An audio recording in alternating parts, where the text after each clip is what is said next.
Welcome back to Scottsdale, where once again, the Giants will feature a roster with plenty of versatility, giving Gabe Kapler plenty of options with this lineup. Lamonte Wade Jr. is hoping to return to his 2021 form. Injuries limited him to 77 games last season. Wade homered in the Giants' Cactus League opener Saturday and is spending a lot of time at first base in camp. But it turns out baseball might not be his best sport. Let's talk about where he really dominates, the ping-pong table. Oh, my God. Yeah. You're the man, huh? Still playing ping-pong. You know, I've already got Webby this spring a couple times. Got a couple other challengers who want to come up and play, but ping-pong is definitely my thing, and I don't think I can be beat in this clubhouse. Now, let's talk about that. That just naturally come to you? Just growing up, you know, me, my mom and dad and my brother always would play in the basement, and they got so tired of us asking them to play all day and night that they got us a ping-pong robot. Probably for my 14th birthday, and we just go down there and flip the switch on and play all night. So this works on hand-eye coordination, and it's a lot of fun, you know. Are you like one of those high-level guys? Yeah, you see them at the serve. They're all like on the serve and just. I got a few special serves. Now I don't get too crazy with it, but my game is definitely pretty good in that. I enjoy ping pong a lot. With Brandon Belt in Toronto, the Giants will replace him by committee. Wade, Wilmer Flores, Jock Peterson will see time at first base this spring. Peterson has never played the position. Why not get baseball insights from a baseball man? Kerry Crowley has joined us. All things Giants, all things baseball. And again, we were talking off camera just a little while ago. Yeah, nobody's lost any games that matter. Everybody's just in a great mood. Clubhouse is vibing. This is exactly the time of year where everyone feels good, Vern. Spring training, like you said, no losses. Everyone's optimistic. Guys are fighting for jobs right now. Right. It's just a really fun time to be in Scottsdale. Spring training is the best part of the year for all 30 teams. It's what you can build upon from here, though, that really makes the difference. Yeah. Is there anything that you've seen so far in just, 2 games in where you've just said, okay, that's interesting?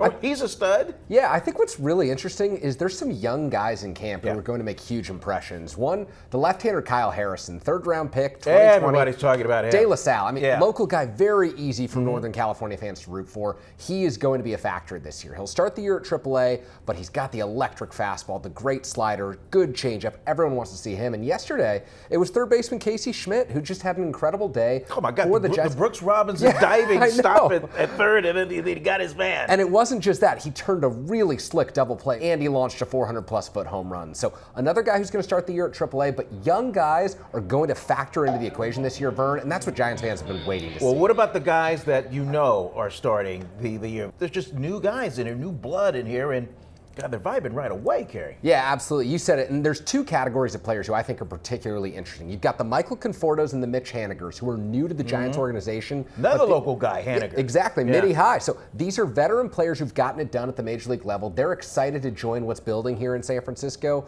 Then there's the other category. It's the Brandon Crawfords and Logan Webbs, Mike Yastrzemski, Austin Slater, guys who've been around for a while, but have that chip on their shoulder this year. Because you look at the Dodgers, you look at the Padres, these teams are spending. The Giants are overlooked right now, at least in their eyes. It's going to be on the shoulders of Crawford, who's always played well when he's been overlooked. A Logan Webb, who is the new face of this franchise. Now, 2 years after Buster Posey retired, this is Logan Webb's team. So I can't wait to see what those 2 buckets of players accomplish this year. I'm laughing because Brandon Crawford, he goes out to take his position at shortstop, and it's, watch the heel. keep it off the grass. You've got to stay in the dirt. He's like, what?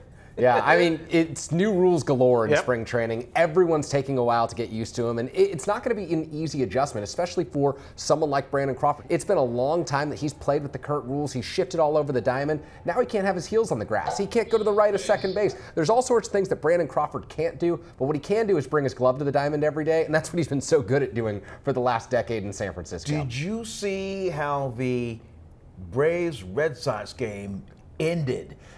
It was incredible. And here's the thing. You don't want to see that in the regular season. You certainly don't want to see it in the postseason. But a walk-off umpire ruling? I mean, that's crazy stuff. And yet, it's important because if we're not going to see it then in the postseason and we're not going to see it in the regular season, it's got to happen now. So these guys get adjusted to the rules. And I think that by enforcing these rules right now and being so harsh with them, there'll be some leniency during the regular season. But they've got to nip these things in the bud right away. The Gabe Kapler question. I mean, I saw him relaxed in the dugout doing groove, commenting, laughing about Webb being in a country music video. I mean, this guy, what do you make of this guy? Really interesting, Vern. And to me, after a 107-win season in 2021, Gabe Kapler felt uptight, a little more under pressure. And yet last year, after an 81-win season where the Giants underperformed, didn't meet expectations, he's out here in spring training having a good time. To me, that just tells me he's gotten more comfortable in the job. He knows the players that he's going to build around. The leaders are Crawford for the position players and Webb for the pitchers, and you go from there. You let your players dictate a little more things. I don't think he's as beholden to analytics as he may have been at the beginning of his career.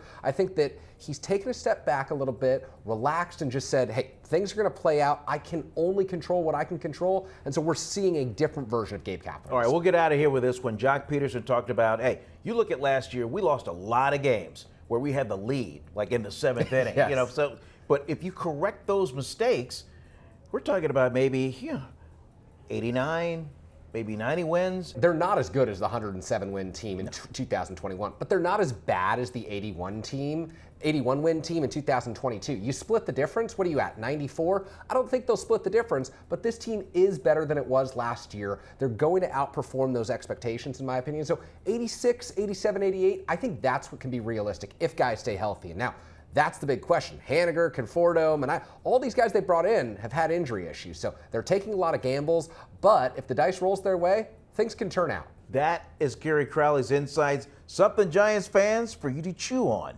moving forward. Thanks, man. Thanks, Vern.